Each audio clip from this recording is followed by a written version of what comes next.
subject on are we missing the rickets cell disease in children, and I will straight away proceed with the topic with a short case.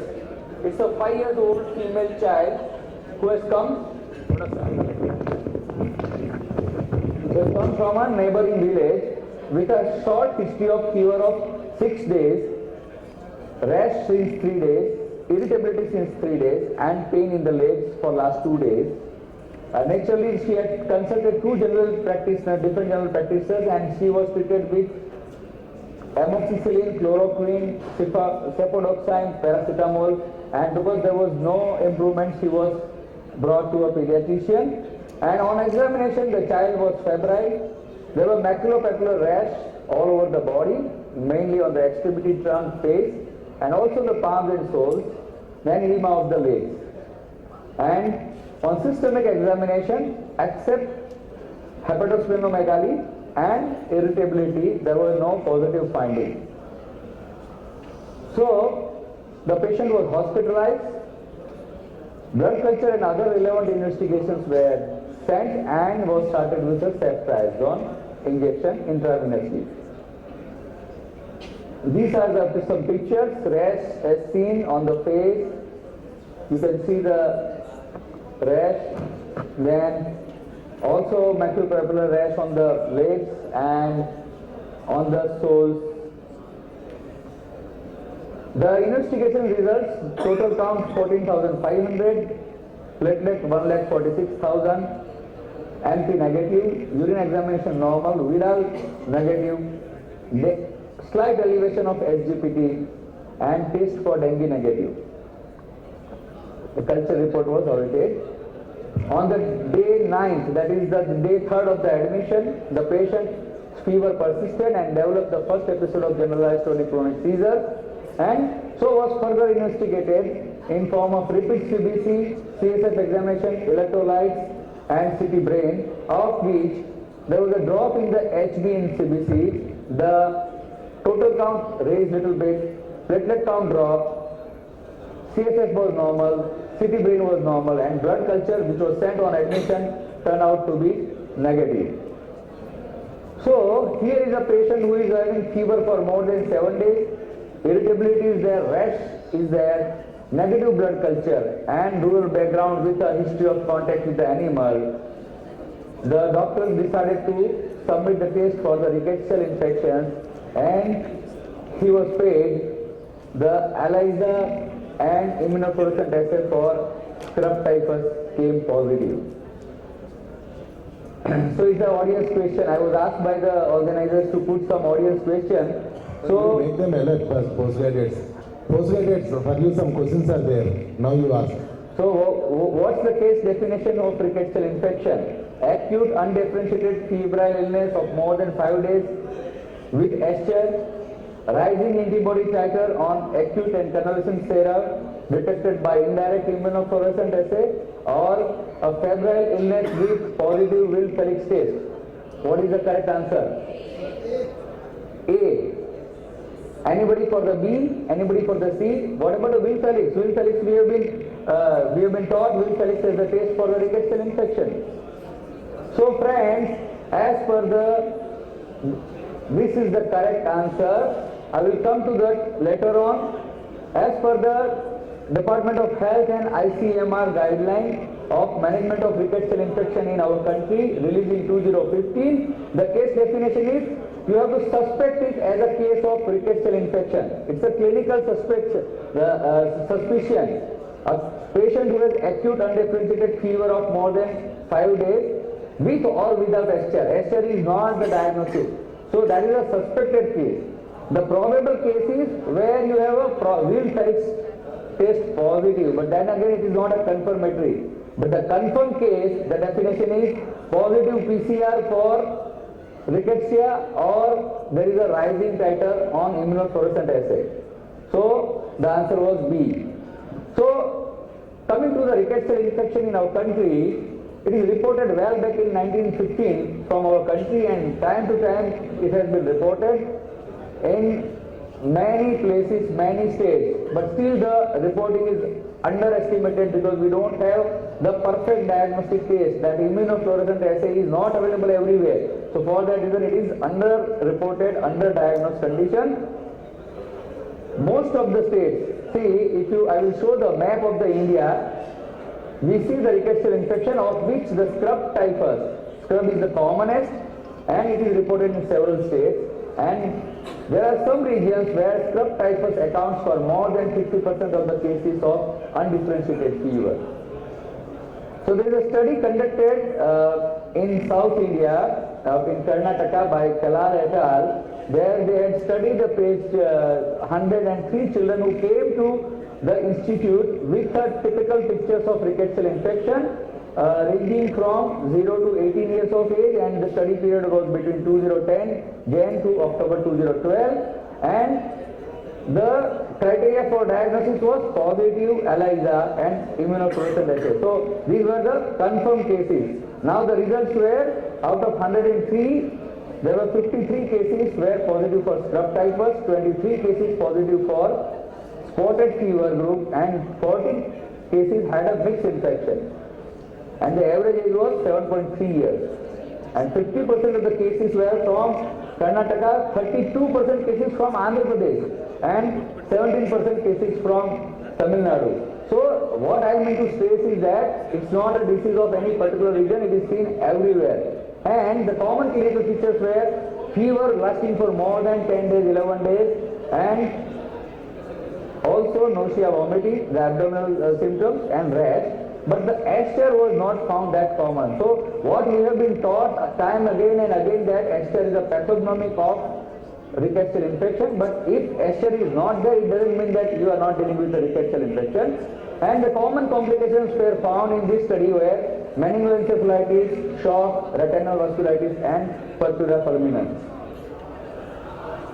So this is a colorful map of India where you see in the different region you have different variety of rickettsial infections, and if you see almost all part of our country we have reported cases of rickettsial infection, and broadly the rickettsial infections are classified in typhus group and spotted fever group, and the other group.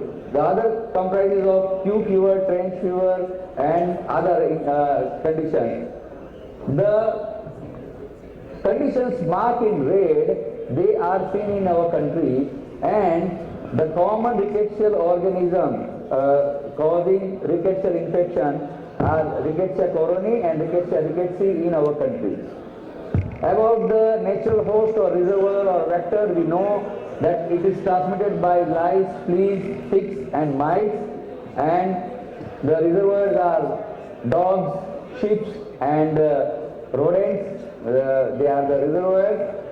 And so now a question for audience again: what is the way of transmission from vector to human? Quantum. Second question again, don't tell wrong. So what is the method of transmission? Contamination of zoonotic bite with the feces of vector, by bite of infected vector, by inhalation of infected dust from previously contaminated soil, by urine or feces of infected animal, and all of above. What is the correct answer? I am sure this time they will give full correct answer. A. Okay. Anybody for B? C, B? So all three are the different variety of transmission of infections. Say many times the leaves or the ticks, when they bite, the bite wound is contaminated by the feces of that ticks and leaves, and then the person may get the infection. Similarly, when the ticks bite, they may regurgitate and they may inject the rickettsia in the human. And thirdly, particularly for the Q fever, the reservoir, when they defecate and the contamination of the soil is by the stool or the urine of this animal, this reservoir, and when that dust is inhaled, one can have the rickettsial infection. Hello, last, if somebody is standing behind, they're just shouting a lot. Hello, Dr. Ajay Mohan, please. So, the basic pathology and pathophysiology is that the proliferation of endothelium in the small of the bacteria in the small blood vessels. This will relate to the cytokines. This will lead to the damage to the endothelial integrity, and this will further lead to the fluid leakage and platelet aggregation. This will cause vascular occlusion, and that will cause microinfarct. So this is the in short the pathophysiology. The clinical presentation, the incubation period varies from 10 to 15 days, but it may extend up to 28 days. But typical triad is headache, fever and rash, which is seen in 48% of the cases. The headache will be severe, not responding to any or painkillers. Fever also may remain high, going 40 degrees centigrade plus, and it may fluctuate or it may remain continuously high. Though the rash is said to be pathognomic, but there are incidences where the spotted fever is spotless. So it should not be, one should not just consider that when there is no rash, it is not a rickettsia. But whenever the rash is there, it is the red blanching macules, and they spread rapidly on the entire body. And also it extends to the soles and palms. I have seen such cases. And in severe case, there will be purpura which may enlarge to ecchymosis and then may become necrotic, or severe vascular obstruction may lead to the gangrene, and even there will be auto-amputation of ear lobule or scrotum or entire limb. And this condition is commonly seen in the Solapur area, and there they label it as a Kankatta disease. So there will be auto-amputation of the ear. Other clinical features: general symptoms like anorexia, myalgia, restlessness, GI symptoms, vomiting, abdominal pain, diarrhea, and CNS symptoms may have altered sensorium or may have irritability, convulsion, ataxia, and other symptoms related to the complications. And please remember, there is no clinical sign or symptom, including SChat, is the diagnostic. So what you have to do is, you have to correlate the epidemiological factor, the history, and the clinical presentation, and based on correlating all these three, you have to diagnose a case of rickettsial infection. There are different rickettsial disease, and there are different rickettsial means rash presentation. I am not going into the detail of this because of the amount of the time, but based on the presentation or the eruption of the rash, one can probably predict what could be the etiology for this rickettsial infection. Now coming to the lab investigation, the routine lab investigation has no role.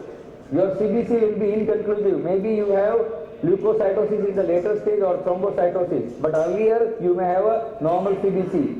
ESR will be raised. Because of the fluid leakage because of the endothelial damage, the patient may have hyponatremia, hypoproteinemia, and there will be raised liver enzymes, and CSF you will have pleocytosis with normal sugar and raised protein. This is the diagnostic, the ELISA, molecular diagnosis by PCA, and indirect immunoperoxidase assay. These three are the diagnostic tests for rickettsia, out of which the ELISA, please remember, we have to order beyond 1 week, because before 1 week it will not be positive. The molecular diagnostic test, this is rapid test. You can do on a day 2 or day 3 also. Whenever you find even ester, from that also you can take a sample. And the ELISA you can do from the blood sample also. So this is a test which is rapid. You can get the results fast. But the thing is that it is costly and it is not freely available. While the indirect immunofluorescent assay or peroxidase assay, this is considered as a gold standard. Again, this is having a high cost and requires technical expertise. So practically what we all do is a Will Felix test for establishing the presumptive diagnosis of rickettsial infection. Please remember, this is not the diagnostic test, this is for the presumptive diagnosis. A word about Will Felix test: it is a test where there is an antigenic cross reactivity between the rickettsia and protease, and based on this, There is agglutination to Proteus vulgaris, different strain for the different rickettsia. Because the case has got poor specificity and sensitivity, it should be interpreted in conjugation with the history and epidemiological finding, and should be carried out again after 5th or 6th day. Should not be carried out in the early stage. And naturally, because this case is present as an undifferentiated fever, and you will order this test when beyond 7 days you don't have any focus. Either fourfold rise or titer more than 1:80 is considered as diagnostic. So coming to the last part, there is a treatment part. The main treatment part is a medication. That is two drugs has been established as a very effective and safe for the treatment of rickettsia. They are the doxycycline and chloramphenicol for all the age groups. The dose for doxycycline is 2.25 mg per kilogram per dose. BID maximum 200 mg, and chloramphenicol 50 to 100 mg per kilogram per day in 6 hourly divided doses, maximum 3 gram. For Mediterranean spotted fever, though it is not commonly seen in our country, one has to use azithromycin for 5 days. The other molecules which one can use are clarithromycin and fluoroquinolone. Apart from the medical management, you need to offer a good supportive care, because this patient will have a shock, the patient may have convulsions, so you have to offer a good supportive care and management of the complications. The duration of the antibiotics should be at least 5 to 7 days or 3 days until the patient is afebrile, whatever is longer. So should be proper course should be offered. Now audience question: what is the drug of choice in a pregnant lady with ELISA positive rickettsia? A. Doxycycline, B. Chloramphenicol, C. Azithromycin, D. None of above. C. Right, very right. So azithromycin is the drug of choice. Now last, when to suspect rickettsial fever? So any patient who is coming from an endemic area, you should suspect. You should know which are the areas where rickettsial infections are common. Then when there is a history of contact with pets, dogs, history of tick bites, then you should suspect. Where there is a clinical triad of fever, rash, headache, or irritability in young children, you should suspect rickettsia. Where there is a rash without coryza, if there is a rash with coryza, then probably it is a viral infection. But rash without coryza, think of rickettsia. Where there is a edema of the body, pain in the legs, or hepatosplenomegaly, leukocytosis, anemia, thrombocytopenia, think of a rickettsia. And fever which is not responding to your routine antibiotic. Most of the time, for a febrile patient, we use either coamoxiclav or amoxicillin or a ceftriaxone, terginolone, cephalosporin. So, if the patient has not responded to your routine antibiotic, it should alert your retina and you should think of rickettsial infection. So, take-home message is, rickettsial infections are prevalent in various parts of our country. The high index of suspicion is needed for early diagnosis. The epidemiological features and the history to the exposure to the vector, they are crucial for the diagnosis. And if you fail to diagnose, it is associated, not only associated with a significant mortality and morbidity, but it is associated with a landing up in a high cost of investigation, and the therapy is very easy. The drugs are very cheap and very effective. So it's affordable to everyone, and dramatic results can be achieved with starting the appropriate antibiotics in these cases. So friends, attend CMEs and conference organized by Twin City branch, update with the recent guidelines, and then apply this knowledge which you acquire in your practice. Because what Dale Carnegie said, knowledge is not power until it is applied. I thank the organizers and all of you for giving me the opportunity and hearing me patiently. Thank you very much. Thank you very much, sir. One question you want to take, one or two? Yeah, maybe. Yeah. If there are any. One or two questions, because I have a slide, so those who have said wrong answer, they can ask.